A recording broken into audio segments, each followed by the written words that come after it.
قدخه والتیا روحه یا لسر پیروزبایی 4 نیسان روزبونا ریبر پکک عبدالله اوجلان زرارک مزن ده اسناف خلفتیه.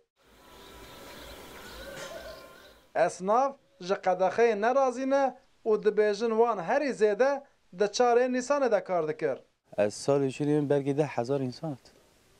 10,000 ببو یعنی هی سال یاساقه کستنه ای سال.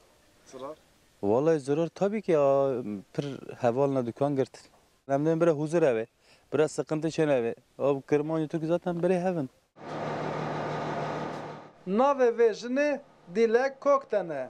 Ev tekane kaptana jine ku li xelfetiye tekne dajo. Debara ve li servikariye. Lejber qadaxaya amarayı İsal zırar kiriye.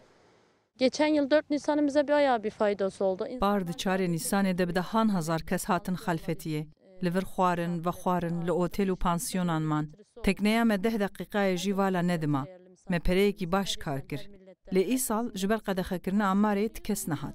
Geştiyar ji sedî not kêm bûn.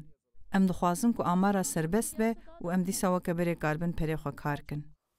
Geziler yaptırıyorduk. Daha çok Esnaf dibêjin îsal hejmara turistan ji sedî not kêm biye. Qedexe aboriya wan tek dibe.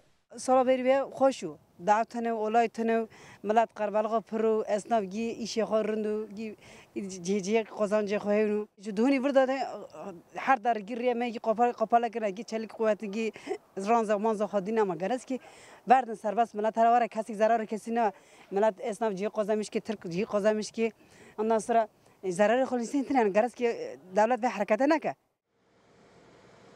Parvan çaxan bi dehan hezar kes ji bo pîrozkirina rojbûna Öcalan herikî bûn xelfetiyê. Vê yekê geşt û guzariya navçeyê jî zindî kiribû. Parvan çaxa li ser bendeva xelfetiyê ji ber eleqeya turîstan viza tekneyan bû. Lê îsal ji ber qedexeya Amarayê tu kes nehatiye xelfetî. Maşallah de kak. Rudaw خلفتي